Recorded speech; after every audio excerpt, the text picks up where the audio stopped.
Hoy voy a hablarles de este pensador estoico, Epicteto, menos conocido que sus otros dos compañeros en este ciclo sobre el estoicismo romano. Dos de estos personajes, Séneca y Marco Aurelio, fueron figuras históricas de muy notable prestigio, de elevada clase y posición social en la Roma imperial de los siglos I y II después de Cristo. En cambio, Epicteto, es decir, el tercero que queda entre uno y otro por la cronología, es una figura de muy oscuro origen y que no tuvo nunca prestigio social ni académico.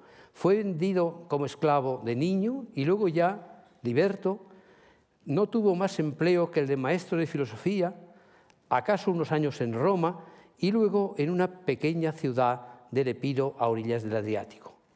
Es curioso que ni siquiera conocemos un nombre propio digno de este personaje, puesto que Epicteto en griego quiere decir adquirido o comprado, que es una clara referencia a su condición original de esclavo.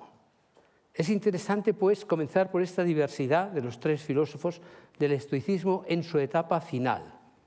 Cada uno de ellos tiene un perfil propio y una escritura singular. De un lado, Séneca, como señalaba el otro día Javier, un multimillonario y astuto político de amplia cultura, un gran intelectual y un retórico de gran estilo abocado a un final muy trágico. Al fondo queda Marco Aurelio, el emperador sucesor de Adriano en el trono de Roma, un soberano admirable de carácter melancólico, que dejó sus notas filosóficas en apuntes para sí mismo. Al mismo tiempo que escribía, llevaba una larga campaña contra los rudos bárbaros en la frontera del brumoso Danubio. En contraste con uno y otro está Epicteto.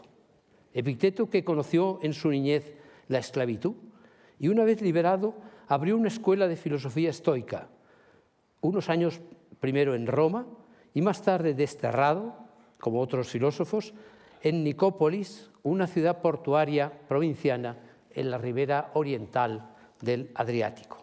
Hay que destacar que frente a esas otras dos figuras relevantes en la sociedad y la política, él fue solo un maestro de filosofía, es decir, un profesional de la enseñanza estoica y en un lugar apartado.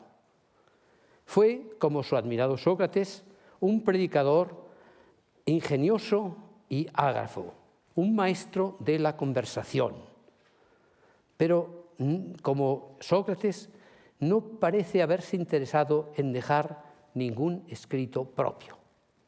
Sin embargo, por fortuna y ventura nuestra y de numerosos admiradores a lo largo de siglos, sus lecciones, es decir, las llamadas diatribas o pláticas o conversaciones, fueron recogidas por escrito por un oyente gran admirador de su inteligencia, un asistente tenaz a sus cursos, un militar de alta graduación llamado Arriano de Nicomedia. Gracias a este discípulo entusiasta, fervoroso, que quiso emular al antiguo Jenofonte, que escribiera los recuerdos de Sócrates en sus memorables, él escribió las lecciones oídas a Epicteto.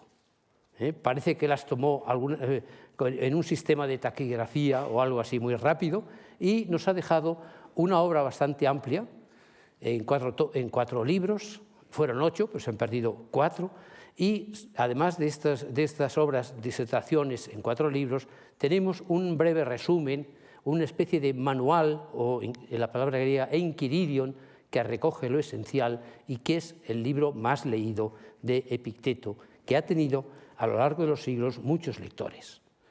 Antes de presentar su figura, me parece conveniente situar a este viejo filósofo en la prestigiosa tradición intelectual de la escuela estoica. Es el último maestro en la etapa final de este largo recorrido.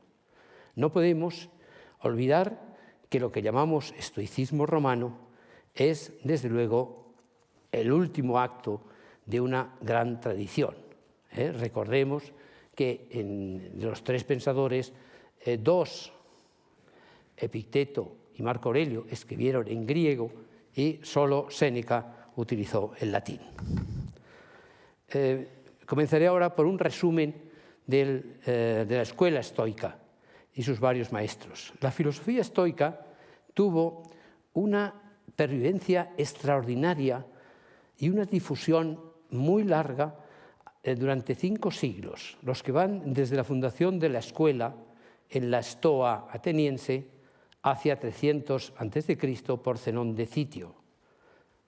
Recuerden ustedes, Estoa significa pórtico y era el gran pórtico pintado en un ángulo de la gran plaza o el ágora de Atenas. Allí enseñó Zenón y luego la escuela sería continuada por diversos pensadores. Es muy notable que la escuela estoica tuvo una doctrina de una muy notable evolución, con cambios fundamentales, y en eso contrasta con la doctrina rival, la doctrina filosófica rival, que es la epicúrea, que a lo largo de los siglos se mantuvo siempre muy fiel a su maestro Epicuro. Es decir, de los estoicos tenemos los nombres de varios grandes maestros, mientras que en la escuela epicúrea solo Epicuro fue el maestro siempre copiado una y otra vez. Recordemos, en esta variación histórica, que es lo que voy a hablar ahora, que como el cinismo y el epicureísmo, las dos grandes escuelas rivales, el estoicismo responde a la crisis de los ideales cívicos de la época clásica. Es decir, surge en el momento de la crisis de la ciudad. Recuerden ustedes que con las guerras de finales del siglo IV y las conquistas de Alejandro, el mapa de la política griega cambió mucho y la democrática Atenas perdió su democracia y se vio metida en los dominios del mundo macedonio. Esto es fundamental. Este cambio político significa también un cambio de mentalidad. La crisis de estos ideales cívicos está muy clara. Ya el individuo normal, el individuo de las ciudades, no se siente unido a su polis, sino que busca un camino a la salvación individual. Busca la felicidad personal. Este es el gran ideal del momento. En la crisis de la polis, el tema central de la ética es la búsqueda de la felicidad.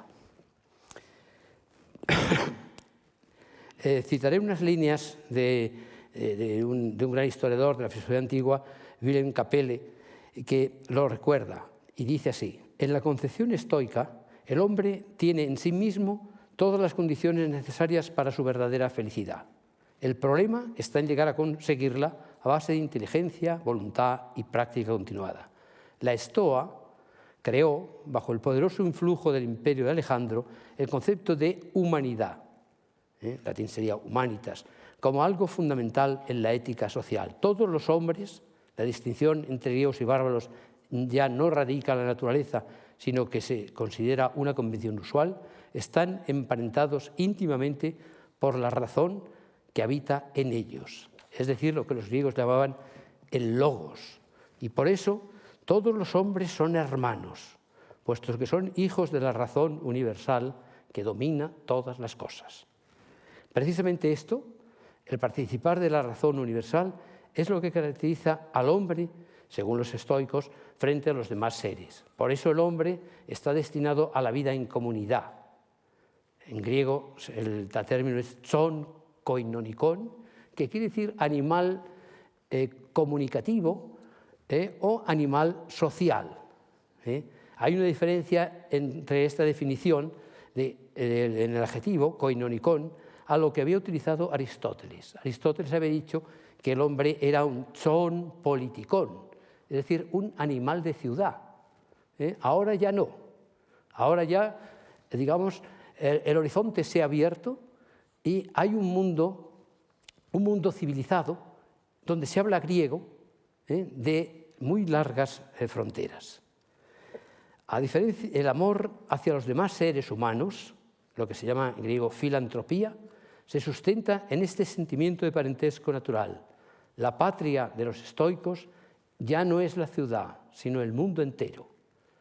El concepto de humanidad que formula la nueva Stoa está clara en Epicteto y aún más lo estará en Marco Aurelio con matices religiosos.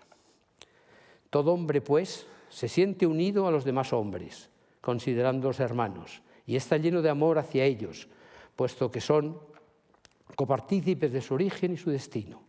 La filantropía es la virtud típicamente estoica.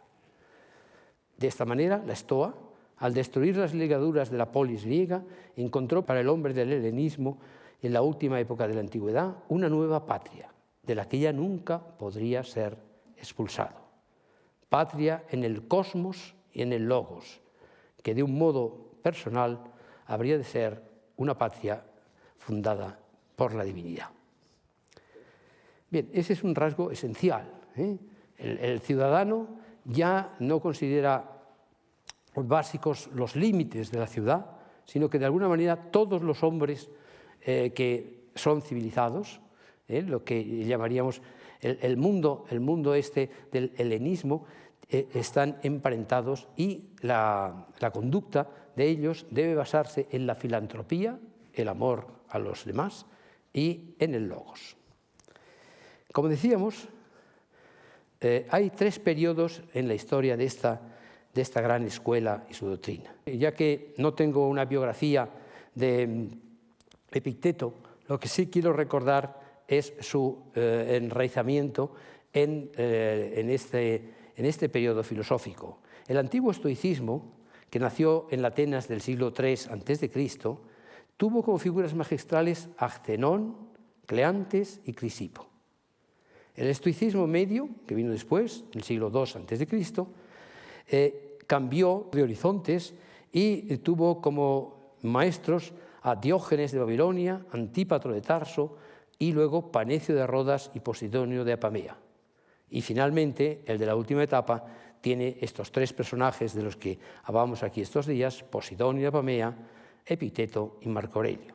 Esa última etapa se califica de estoicismo romano por el ámbito histórico, es decir, viven en el imperio romano unos y otros, y de ellos, tanto Epicteto como Marco Aurelio, escribieron en griego. De un lado, para Epicteto esa era su lengua natal, y para Marco Aurelio era la lengua que había aprendido de pequeño como la lengua de la filosofía. Es interesante observar el contraste entre estos cambios doctrinales del estoicismo, que varían según el contexto y la historia, con lo que pasó con los epicúreos, escuela rival a lo largo de los siglos.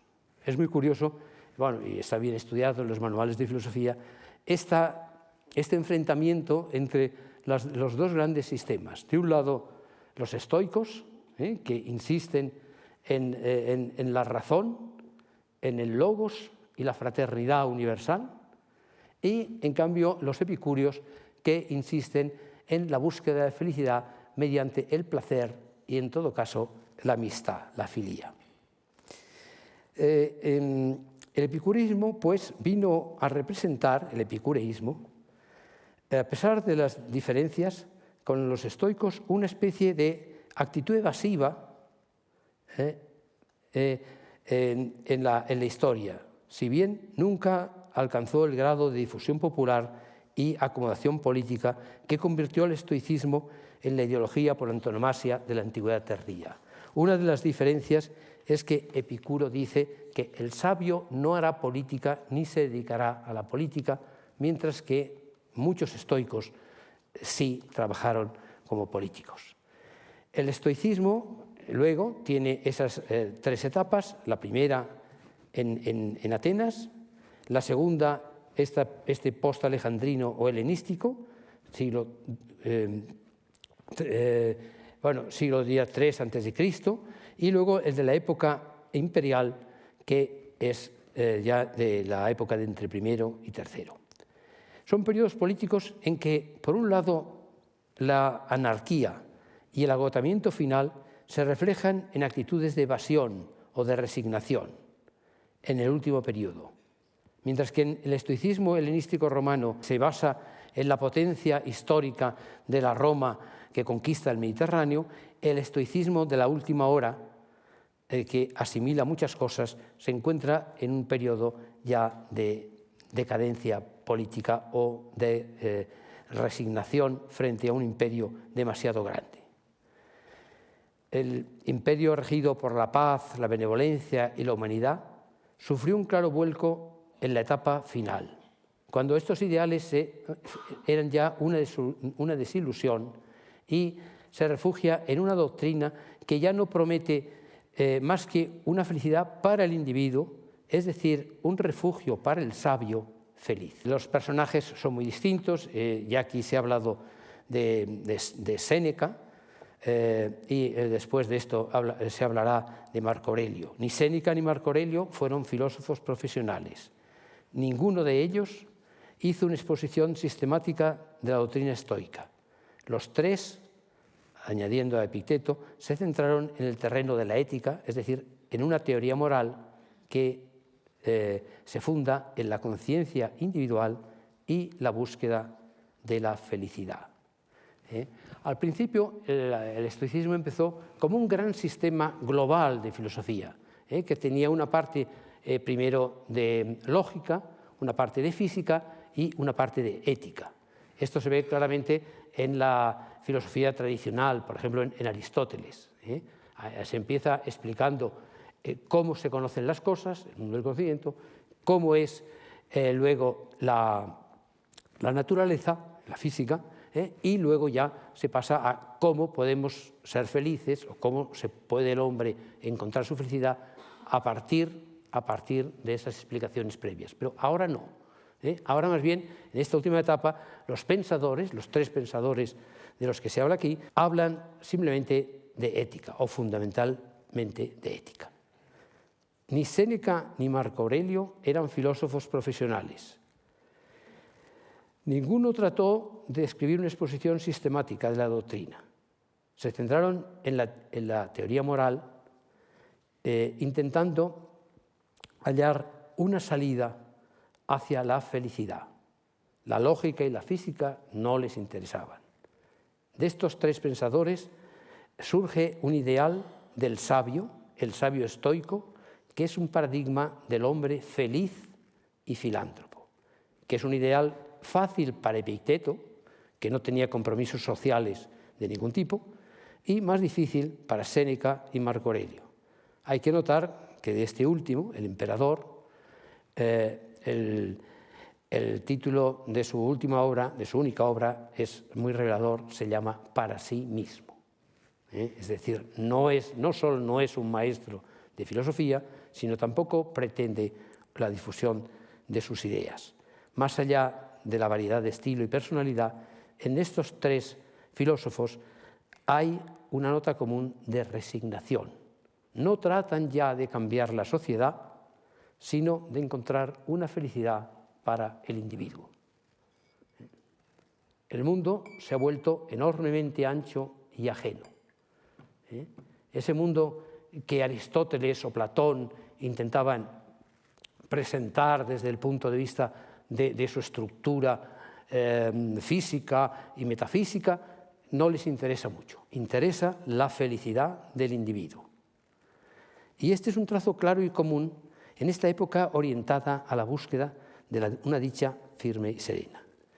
Por un lado estaban los epicúreos, con su solución, el fin es el placer y el placer individual, y cada uno debía buscarse ese camino, desentendiéndose de compromisos penosos y complementando ese camino individual con la amistad. La amistad, que en el círculo de los epicúreos era muy importante, y Epicuro dice alguna vez que la sabiduría es un bien mortal, pero la amistad es un bien inmortal. En fin, ahora los filósofos buscan la autosuficiencia del individuo.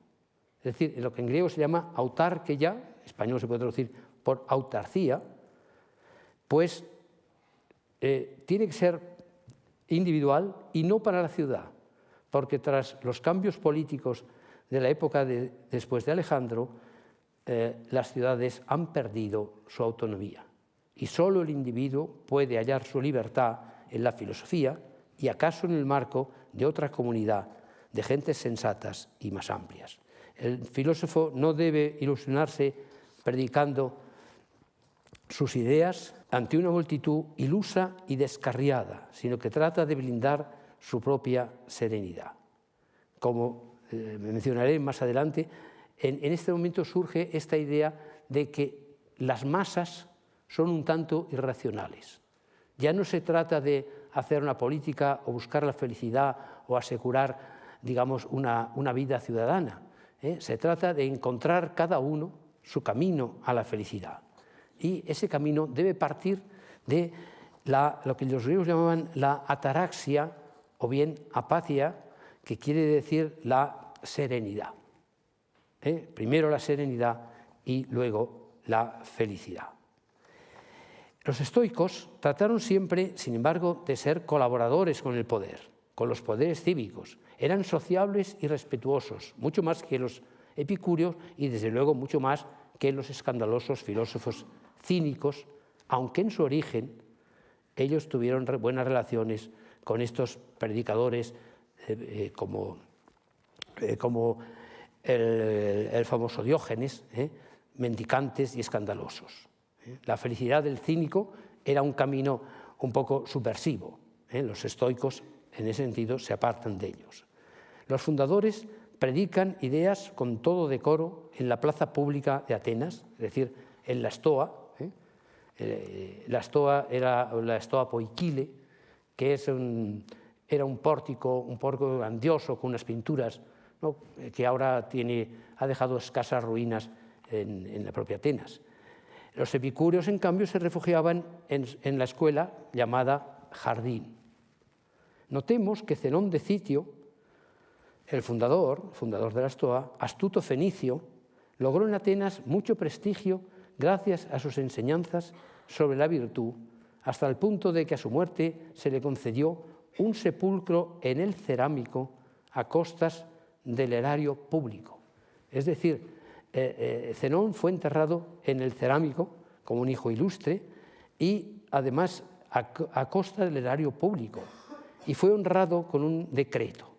No deja de ser chocante que en una ciudad que tan mal había tratado antes a los filósofos como Anaxágoras, a Sócrates y Aristóteles, se concediera honores fúnebres a Zenón, que no era un griego de nacimiento, sino que era un fenicio venido de Chipre, y se le concedió por sus lecciones de virtud y sabiduría moral. Conocemos el decreto en que la ciudad de Atenas honra a Zenón.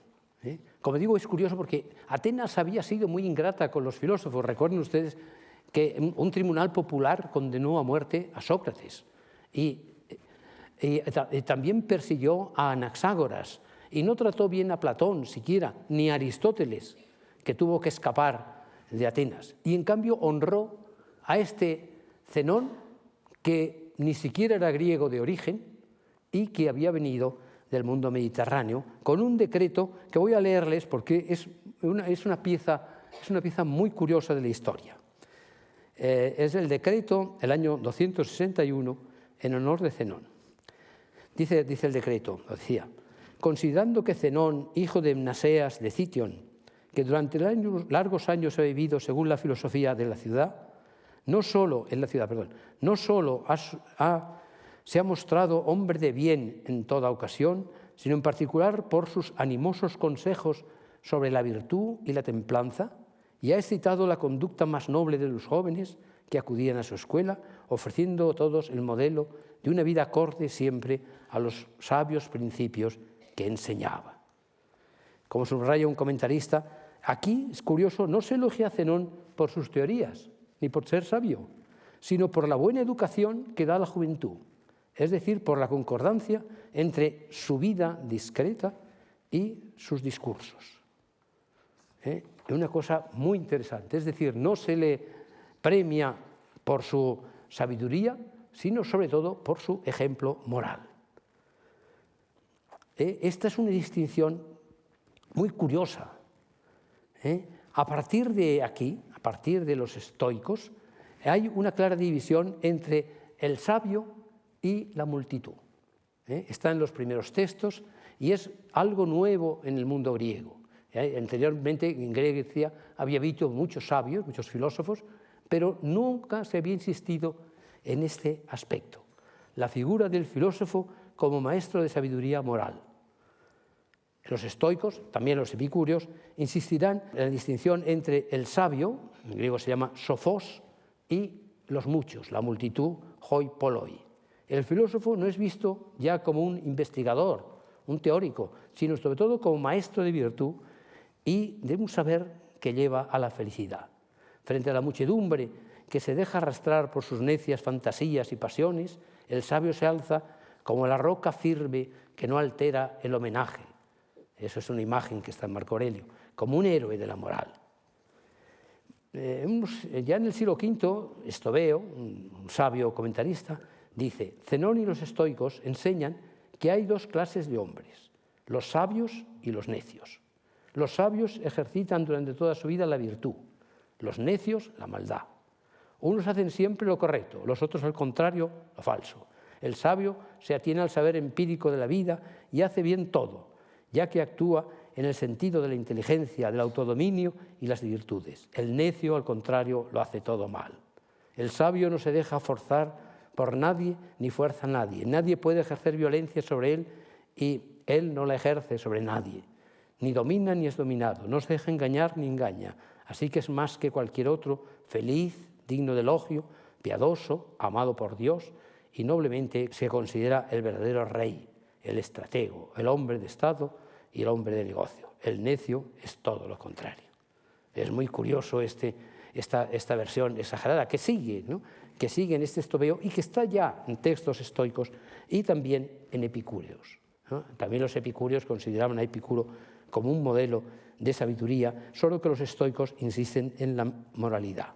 Podemos dejarlo aquí, esta visión del estoicismo, como un gran sistema que abarca el mundo y cuyos representantes son no solo filósofos, es decir, teóricos, buscadores de la verdad a toda costa, sino también sabios, ejemplos de virtud. Es curioso que, de una manera distinta, también Epicuro fue honrado por sus discípulos como una especie de santo pagano. Dejemos esta visión de fondo y vamos a hablar un poco de Epicteto, al que ya nos habíamos referido. De Epicteto sabemos muy poco, no tenemos ninguna imagen de Epicteto. Alguna figura que hay pintada, por ejemplo la que estaba antes en la pantalla, es del siglo XVI. De él sabemos que fue pobre y que fue cojo, pero poco más. Pero hablo un poco más de él. Epicteto había nacido a mediados del siglo I después de Cristo en Hierápolis, una ciudad de Frigia, ahora Pamukkale, en Turquía, y muy niño, seguramente, fue vendido y llevado a Roma como esclavo de Epafrodito, uno de los consejeros de confianza de Nerón. Nos hubiera gustado saber más de este Epafrodito. Epafrodito era eunuco, quizá había sido también esclavo y liberto luego, y fue un hombre de confianza de Nerón. Fue ese que, según los historiadores, ayudó a Nerón a morir. Fue el que le clavó el puñal sobre el corazón. Pero debía ser un hombre ilustrado, ¿no? Que compró a Epicteto y que seguramente se ocupó de su educación. Hay una anécdota pintoresca que habla de la cojera del filósofo. Su amo, para hacerle reconocer que el dolor es un mal, cosa que no lo era según los estoicos, le sometió a tormento metiendo la pierna en un instrumento de tortura. Epicteto no dejó salir ninguna queja y cuando la pierna hizo crack, se quebró, dijo algo así como: ya te lo había advertido, ahora tienes un esclavo cojo. Alguna vez el antiguo dueño sale en sus textos, de pasada y sin grandes muestras de afecto, pero parece interesante que le permitiera asistir a las clases de filosofía que impartía en Roma un célebre conferenciante, Musonio Rufo, cuya enseñanza fue decisiva para el destino del niño. Una vez liberado, Epicteto abrió su propia escuela de filosofía en Roma por unos años, hasta ser expulsado, como los demás filósofos, por un decreto del emperador Domiciano el año 93. Entonces pasó a establecerse en Nicópolis, una ciudad griega en la costa del Epiro, no de larga tradición. Se llamaba Nicópolis en recuerdo de la victoria de Actium, en que Octavio venció a Marco Antonio. Nicópolis quiere decir la ciudad de la victoria, era una ciudad nueva, muy bien situada, con un puerto importante y muy buenas relaciones por mar con Roma. Allí refundió de nuevo su escuela. Acerca de su vida pobre y austera, cuenta el neoplatónico Simplicio que cuando vivía en Roma, su casa era tan humilde que no necesitaba cerradura, no tenía más que un jergón de paja, una manta y un telón en la puerta. Y el mismo autor cuenta que vivió solo y en la vejez adoptó a un niño huérfano y una mujer para cuidarlo. No se casó nunca y no conocemos la fecha de su muerte. Es curioso el prestigio que en cambio tuvo pronto, pues cuenta Luciano de un admirador que compró por 3.000 dracmas la lamparilla de arcilla del filósofo. Era lo único que tenía, una mesita, quizá unos libros y una lamparilla. Los griegos, recuerdan ustedes que siempre tenían esas lamparillas a mano. Cuenta Luciano, porque este ingenuo esperaba que sin duda al leer por la noche a la luz de la lamparilla, la sabiduría de Epicteto le llegaría durante el sueño y acabaría por parecerse a su admirado filósofo. Tan curiosa anécdota atestigua que a pesar de su vida retirada, el prestigio del sabio se había extendido, como acredita también en su texto, unos decenios después, Marco Aurelio. Y muy a distancia, todavía el cristiano, el gran maestro del cristianismo, Orígenes, que escribe en el siglo III después de Cristo, tiene esa gran veneración. Epicteto no dejó ningún escrito. Lo que sabemos de sus enseñanzas e ideas lo debemos a las notas tomadas por Arriano de Nicomedia, un distinguido general romano aficionado a la filosofía y escritor de gran cultura, porque escribió un libro sobre Alejandro. Arriano asistió a sus conferencias y tomó apuntes, apuntes muy amplios, tal vez con un sistema de taquigrafía, no solo de las charlas, sino de las conversaciones de después de las charlas. Fue en su juventud, hacia el año 110, y lo hizo con fidelidad y notable cuidado. Arriano es también famoso como historiador, por su anábasis de Alejandro, y seguramente al escribir de Epicteto venía a considerarse como un nuevo Jenofonte que antes había escrito, siglos antes, los recuerdos de Sócrates, las famosas memorables. Lo mismo que Jenofonte, también un militar, había hecho con Sócrates, él lo hacía con Epicteto. Conservamos 4 libros de sus estupendas y vivaces pláticas o diatribas, conversaciones, aunque parece que eran más extensas, tal vez de 8 o más libros. Es probable que el mismo Arriano redactara luego un resumen, un manual o inquiridion que recoge los temas esenciales, resumen muy atinado que obtuvo una gran difusión y fue muy copiado y releído a lo largo de siglos. Es muy curiosa esta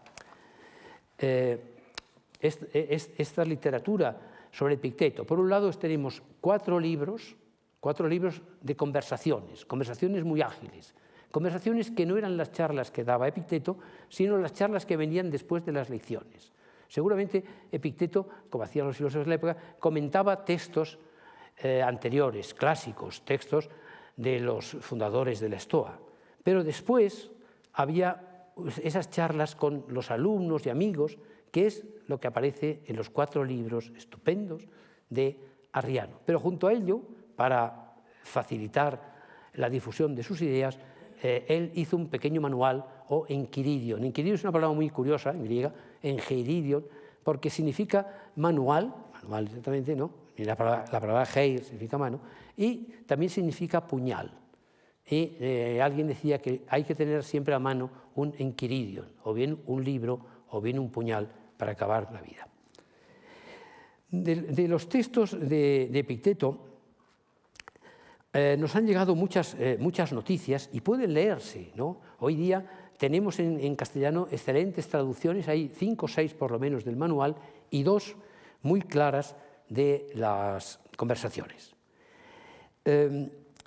Es una obra de las más atractivas, aunque incompleta, posee unidad y continuidad y tiene una gran sutileza dogmática y un gran sentido, yo diría, del humor.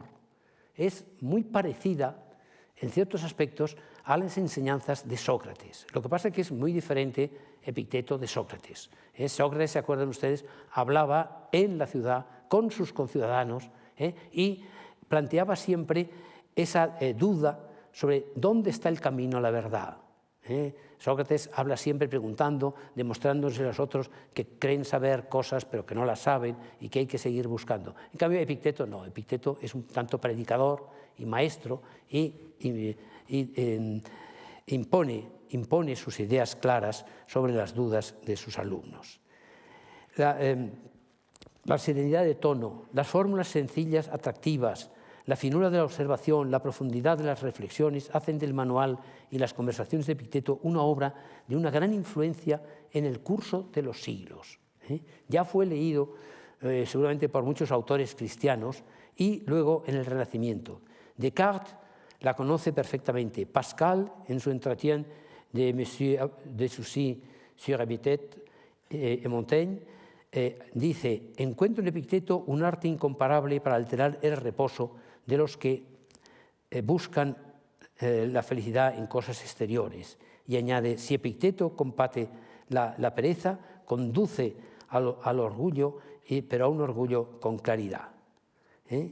Cuando Kant habla de los estoicos, en la mayoría de los casos está aludiendo a Epicteto.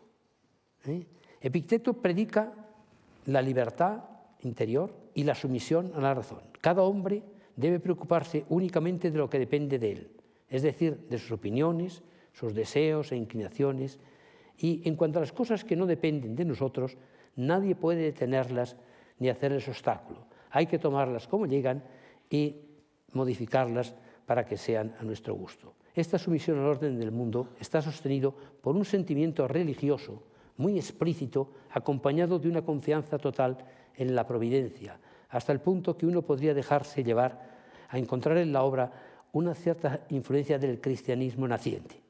Pero en realidad cristianismo y estoicismo se han desarrollado de manera independiente. Parece que Epicteto consideraba a los galileos únicamente como unos insensatos. Es muy interesante esta lectura de Epicteto, y muchas veces se ha subrayado la agudeza de este pensador. Agudeza que, es curioso, debe responder a una educación que recibió en Roma, ¿no? Porque refleja una gran cultura. Es curioso, además, que Epicteto cita a los estoicos antiguos, cita a Zenón y a Crisipo, y no cita nunca a los estoicos de época intermedia, es decir, a esos romanos o del periodo brillante de Roma. La importancia de los textos es también muy notable en Marco Aurelio. Hay unas líneas de Marco Aurelio que son muy claras en ese sentido. Marco Aurelio había leído como estoico los textos que cita y los cita como discípulo de Epicteto. Pues es sobre todo la lectura de Epicteto, el conocimiento de la enseñanza de Epicteto, lo que explica y da rumbo a sus pensamientos. Marco Aurelio expresa en su libro su agradecimiento a Rústico, el maestro, que le había comunicado las notas tomadas del curso de Epicteto. Y además cita varias veces pasajes de este con el mismo rango de los más grandes maestros, y dice, ¿cuántos hombres como Crisipo, como Sócrates, como Epicteto, la eternidad se ha tragado? Es que efectivamente Epicteto es el gran filósofo de esta época. Toda la literatura del siglo II evoca su figura y hasta el fin de la antigüedad se mantendrá como el modelo de los filósofos. El escritor latino Aulo Gelio, que había estudiado en Atenas, evoca en una conversación al retor Herodes Ático que citaba las pláticas de Epicteto, de Arriano. Y él mismo cuenta que en otra conversación el filósofo aborino había citado textos del maestro. Aulo Gelio en persona había encontrado en un barco a un filósofo que, sacando de su saco de viaje las pláticas, le había leído unos párrafos. Y en las noches áticas de Aulo Gelio hay más alusiones a detalles de la vida de Epicteto en su condición de esclavo, su expulsión de Roma por Domiciano y su instalación en Nicópolis. Es decir, que es curioso que este Epicteto que vivió aislado, aislado, relativamente separado del gran mundo en su ciudad de Nicópolis, y que tuvo allí discípulos muy atentos, y gracias a lo que estos escribieron, no a lo que escribió él no escribió nunca, que ya que sepamos, se hiciera tan famoso poco tiempo después. Ya otro gran escritor francés, Constant Martin, en un libro que se llama Los moralistas bajo el Imperio Romano, cuenta que Epicteto durante su vida fue honrado, a pesar de su pobreza, y loado por la pureza de sus costumbres y sus enseñanzas. Tras su muerte fue celebrado como el más sabio de los hombres. Se le compuso este epitafio compuesto luego: soy Epicteto, esclavo, cojo y pobre, pero grato a los dioses. Parece que este sabio fiel hasta el final haya querido esconder hasta el nombre a la posteridad. Ciertamente, como decimos, no sabemos cómo se llamaba, sino que simplemente se nombraba Epicteto, el comprado, el adquirido. Soporta y abstente. He aquí el lema de su filosofía: soporta las desgracias, los dolores y fracasos que pueden turbar tu corazón. Nuestros sentimientos, nuestros pensamientos, nuestras acciones están bajo nuestra mano. Podemos manejarlos a nuestro gusto. Hay que renunciar a bienes, honores y cosas exteriores desde un principio. Hay que despreciar todo lo que puede escapar a nuestro designio, y esta es la única manera de no encontrar la desdicha. Él ciertamente no se dejó tentar como Séneca por la riqueza ni por el poder. No deseando nada, no lamentaba nada. Epicteto, pues, se encuadra en una línea estética parecida a la de los cínicos, pero él no adoptó el estilo de los cínicos, mendigos y pobres, agresivos, sino que pensaba que el cínico de verdad es un mensajero enviado por Zeus a los hombres para mostrarles que habían errado en lo que son los bienes y los males. Es decir, la crítica que el cínico hace con su conducta sí le parecía bien. Lo que no le parecía bien es la conducta de los cínicos. El estilo de Epicteto es sencillo, de desnudez atlética, con una moral militante. Es un estilo chispeante y sólido. Tiene un lenguaje popular, incisivo y pintoresco. Donde se muestra sobre todo la fe del predicador es en su dialéctica, cuando lucha contra las pasiones, cuando interroga y las confunde con palabras sublimes. El heroísmo estoico se expresa, dice un autor francés, en diálogos cornelianos. En este proceso histórico del estoicismo, Epicteto marca un cierto retorno a la primera época, al estoicismo más antiguo. Es poco especulativo, concentra todo su fervor en la educación moral y sobre todo en los jóvenes, y animado por esto, por esta finalidad práctica, llega a rebajar el valor de las disciplinas teóricas. Insiste alguna vez que no es importante saber comentar bien los textos antiguos, ni saber de lógica, ni de física, que lo importante en la filosofía es otra cosa. El tono coloquial de los apuntes es muy vivaz. Hay ecos socráticos en estos diálogos rápidos, aunque siempre Epicteto enfoca y resuelve los temas con buen humor y sin dejar dudas. En eso es diferente de Sócrates. Sócrates invitaba a dudar, pero no, Epicteto ya ofrece las soluciones. Es una notable paradoja que de los muchos libros que escribieron los estoicos a lo largo de los siglos, hubo estoicos que escribieron decenas y decenas de libros, conservamos tan solo unos pocos fragmentos y citas sueltas. Están recogidas en libros que andan los fragmentos de los estoicos. Los fragmentos de los estoicos son unos pocos. Y eso que los estoicos antiguos escribieron decenas y centenas de libros. Todos se han perdido. Mientras que Epicteto, en cambio, que no escribió nada, nos ha dejado muchas páginas gracias a Adriano. Bueno, por tratar un tema, quiero tratar el tema de la libertad, un tema esencial en el mundo de la Estoa. Señala Sandbach, un comentarista, que libertad es una palabra una y otra vez recurrente en Epicteto.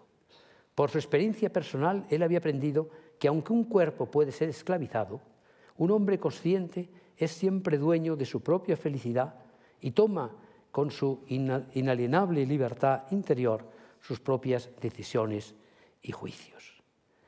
Es muy curioso este tema de la libertad, de la libertad, porque en los estoicos es uno de los temas que salen una y otra vez, el tema de la esclavitud y la libertad.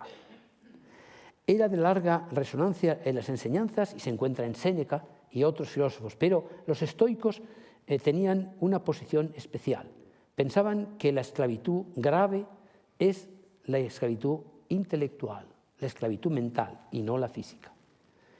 Resulta significativo que 300 años antes de Séneca, los primeros estoicos desarrollaron la idea que, además de ser esclavizado físicamente, es posible ser esclavo en el plano psicológico. En el mundo en que estaba generalizada la esclavitud física, el mundo antiguo es un mundo de muchos esclavos, hablar de esclavitud interior supone una idea muy poderosa con una gran carga emocional. La idea funcionaba bien porque la filosofía estoica prometía la libertad humana en una dimensión interior. Zenón enfatizaba esta idea en sus famosas paradojas, las sentencias desconcertantes que le hicieron célebres. En Chida, de impacto dramático, su máxima más conocida rezaba: solo los sabios son libres y todos los demás son esclavos.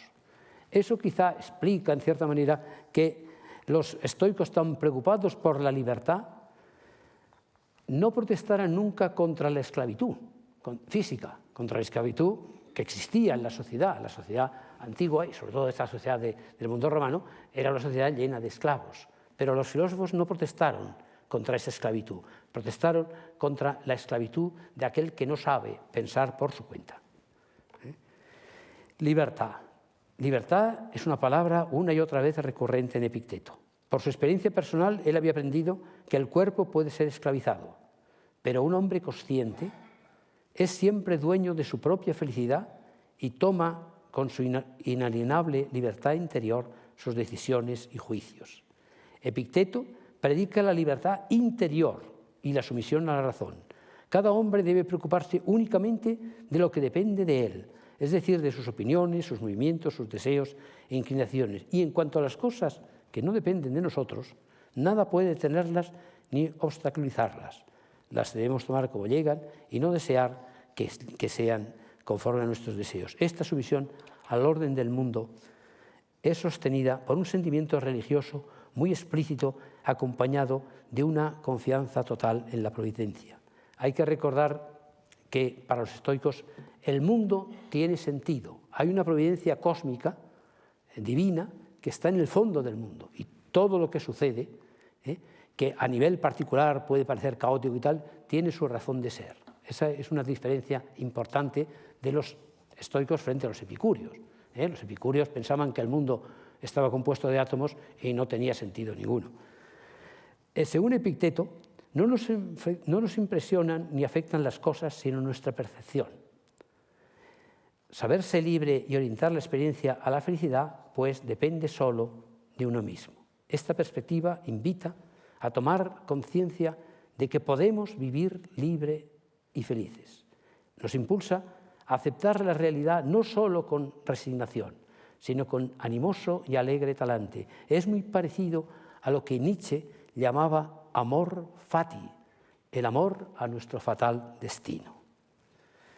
Ahora, ya avanzando hacia la conclusión, voy a recordar unos párrafos de Epicteto. Esas sentencias que son de un estilo aguzado y que uno recuerda luego. Hay una que podía servir por un lema a todos, que se la leo primero en griego, pero porque es la esencial. Dice, taraxei tus anthropus uta pragmata alata perindum pragmaton dogmata, que quiere decir, inquietan a los humanos no los hechos, no las cosas, sino las opiniones sobre las cosas. Esa es la frase más clara de Epicteto.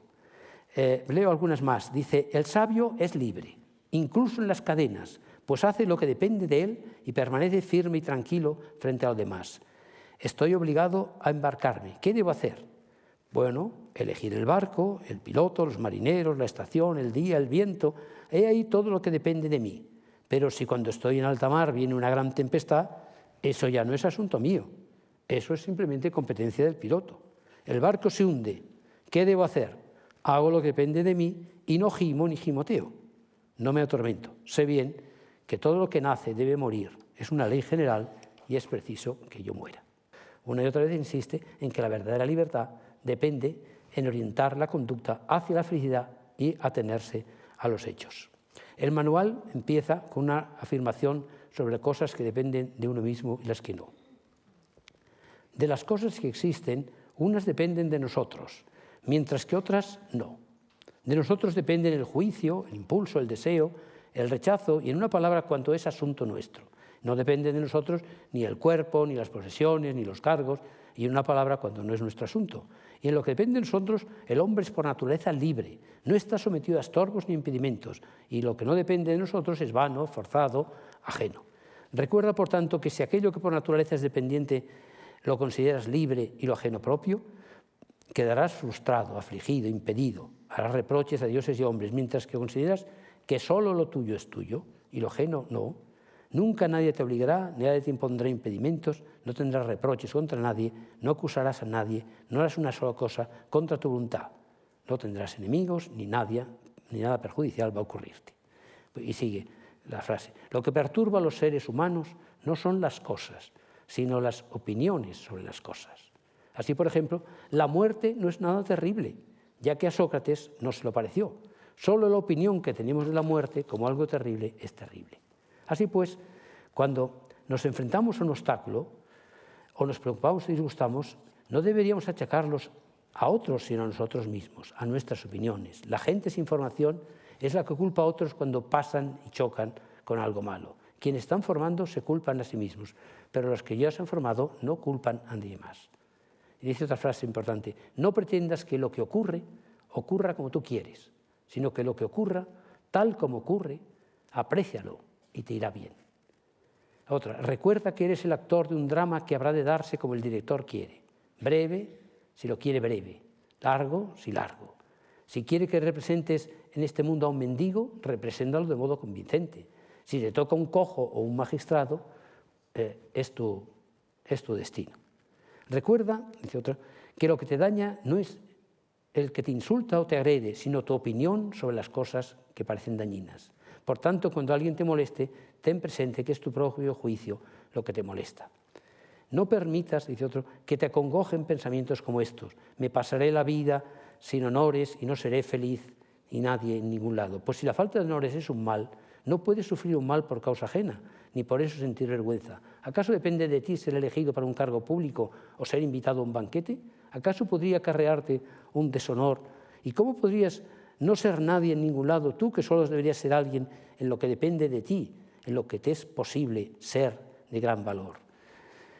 Hay un comentarista que alude a que probablemente en el público de Epicteto había muchos generales y hombres de negocios y gente poderosa que se consideraban frustrados en la vida, que habían tenido algún fracaso y se debían consolar mucho con esta advertencia de Epicteto de que solo lo que depende de nosotros tiene valor. Es muy notable que Epicteto no estuvo interesado en escribir sus ideas. Como Sócrates, él trataba de guiar a sus oyentes, pero No le importaba el futuro. No buscaba ni un estilo elegante ni una retórica seductora como Séneca, y sin embargo tenía una estupenda retórica punzante en asuntos. Los discursos de Epicteto son vigorosos, breves, coloquiales, directos, idóneos para un público de muy diferentes orígenes sociales y sin formación filosófica. Como escribe Arriano en su breve prólogo, era evidente que al pronunciar sus discursos no deseaba cosa alguna que no fuera mover hacia lo mejor los ánimos de los oyentes. Si sus discursos consiguieran al menos esto, tendrían lo que tienen los discursos de los mejores filósofos. Y un comentarista dice, las palabras en sí mismas tienen valor únicamente en la medida en que mueven al oyente a realizar actividades mentales diversas. Pero esto significa que se busca una dimensión de las palabras importante para su éxito en la filosofía. El mensaje que transmite el estoicismo no se deja llevar por la jerga filosófica pagada de sí mismo, sino que es un lenguaje claro, propio, aguzado. Podríamos decir que los filósofos deben moldear y construir las almas de los oyentes, cultivando la compasión, la percepción, la habilidad y la atención al discípulo concreto. Las famosas charlas de Epicteto se han titulado de varios modos, pláticas, diatribas, conversaciones, tienen ese tono coloquial, muy parecido algunas veces a los diálogos de Platón, pero la diferencia está en lo que ya dije antes, mientras que Sócrates intentaba dejar inquieto al interlocutor, demostrarle que no sabía nada, que tenía que seguir buscando la verdad y no daba una teoría, Epicteto es un predicador, insiste en la idea de que la felicidad depende de nosotros y que hay que tener las opiniones claras para ser feliz. Por otra parte, Epicteto era un pensador religioso en el sentido estoico de pensar que el mundo tiene un sentido y que hay una divinidad que no tiene forma humana, que está en el cosmos y le da su movimiento. Comenta otro comentarista, Massimo Pigliucci, que tiene un estupendo libro, Cómo ser un estoico, dice, aunque Epicteto era seguramente el estoico más religioso del que tenemos noticia, desde luego no creía que Dios se preocupaba personalmente de cada minucia relacionada con los humanos. Es más importante destacar que muchos estoicos no creían en nada que se parecieran a la concepción monoteísta de Dios. Su palabra preferida para definirlo era logos, como hicieron luego los primeros cristianos que heredaron mucho de los estoicos. Una especie de providencia integrada en el propio tejido del universo o incluso de una manera más sencilla como la observación directa de que el cosmos se puede comprender racionalmente, pero no sabemos cómo ha llegado a formarse. En fin, ya concluyo con una reflexión. Nos es difícil compartir ese sentimiento religioso profundo de los estoicos. Sus consejos, por otra parte, son razonables y se fundan en una confianza en la propia conciencia. Intentan dominar la dependencia del mundo y, según esa filosofía, la felicidad no depende de cosas externas, no depende de los vaivenes del azar, sino más bien de nuestra razón, de nuestro carácter y nuestra conciencia. El control de cuanto nos acontece está en nuestra capacidad de aceptar y comprender el mundo, la vida, la suerte que nos ha tocado. El mensaje principal de la ética estoica es que nuestra felicidad está plenamente a nuestro alcance. Aceptación y rechazo de las afecciones y las impresiones. Ahora y siempre, cuando nuestra visión del mundo se ajuste bien, alcanzaremos esa serenidad para no perderla. Comento, se trata pues de un mensaje poderoso y optimista, pero está basado en propuestas que para nosotros resultan muy desconcertantes. No es de extrañar que el estoicismo haya continuado fascinando y alterando a los filósofos, ya sea en su forma más ortodoxa y en otras más suavizadas. Nos ha dejado una herencia de inquietud y también, para algunos, de felicidad. Epicteto, evidentemente, era muy optimista a este respecto. Gracias.